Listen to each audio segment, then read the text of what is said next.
सालों पहले एक देश में अली बाबा और कासिम नाम के दो भाई रहते थे।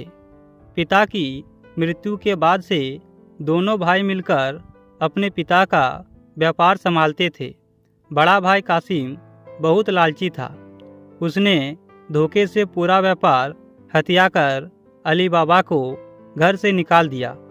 इसके बाद अली बाबा किसी बस्ती में जाकर अपनी पत्नी के साथ झोपड़ी में गरीबी की जिंदगी व्यतीत करने लगा।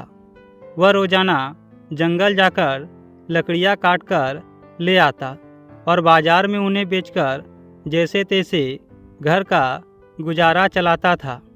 एक दिन अली बाबा ने जंगल में लकड़ी काटते समय 40 घुड़सवार को वहां आते हुए देखा।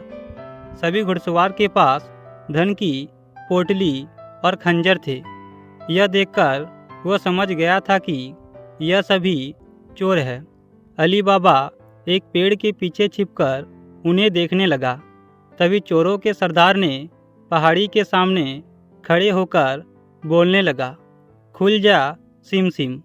इसके बाद पहाड़ में से एक गुफा का दरवाज़ा खुल गया। सारे घुड़सवार उस गुफे के अंदर चले गए। अंदर जाकर उन्होंने बोला, बंद हो जा सिम सिम, और गुफा का द्वार बंद हो गया। यह देख अली बाबा दंग रह गया। कुछ देर बाद वह दरवाज़ा फिर से खुला और उसमें से वे सभी घुड़सवार निकल गए और वहां से रवाना हो गए।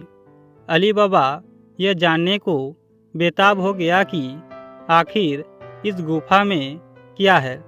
उसके बाद वह उस गुफा के सामने पहुंच गया और बार बार चोरों के सरदार के शब्द बोलने लगा, जिससे गुफा का दरवाज़ा खुल गया। अली बाबा गुफा के अंदर गया और उसने देखा कि वहाँ सोने की आभूषण, सिक्के, गहने आदि रखे थे। चारों तरफ खजाना ही खजाना था।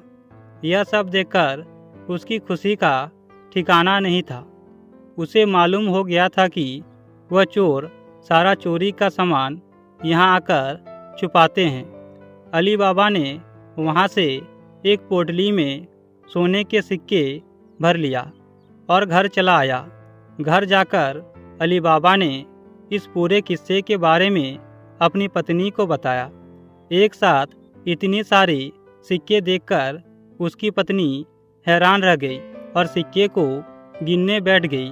तभी अली बाबा की पत्नी उनसे बोली, मैं इनकी गिनती नहीं कर सकती हूँ, लेकिन अंदाजे के लिए इन्हें तोल सकती हूँ। अली बाबा की पत्नी भागती हुई कासिम के घर गई और उसकी पत्नी से गेहूं को तोलने के लिए तराजू मांगी। यह देखकर कासिम की पत्नी को उस पर शक हुआ। उसने सोचा कि इन गरीब लोगों के पास अचानक उनके पास इतना अनाज कैसे आया। वे अंदर गई और तराजू के नीचे गोंद लगाकर ले आई और उसे दे दिया।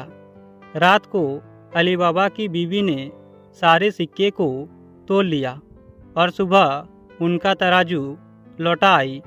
कासिम की पत्नी ने तराजू को उल्टा करके देखा तो उस पर सोने की एक सिक्के चिपकी हुई थी।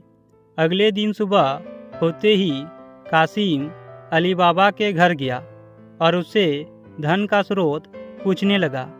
यह सुनकर अली बाबा ने कहा, आपको कोई गलतफहमी हुई है, मैं तो एक मामूली लकड़हारा हूँ। कासिम ने बोला कि सच सच बताओ, नहीं तो मैं सबको बता दूंगा कि तुमने चोरी की है।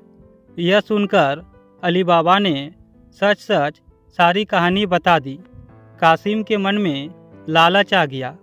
उसने खजाना हथियाने का योजना बनाया और अगले दिन गुफा पहुंच गया।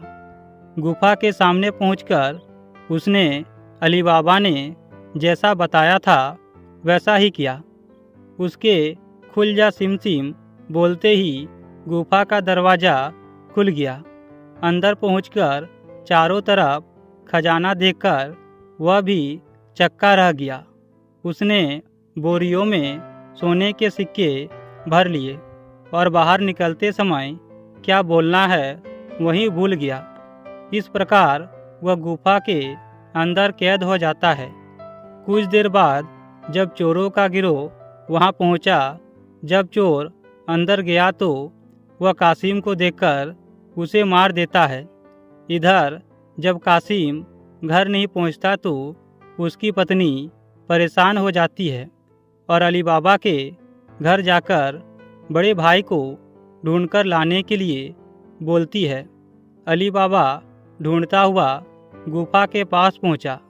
जब वह गुफा के अंदर गया तो उसे कासिम की लाश मिली।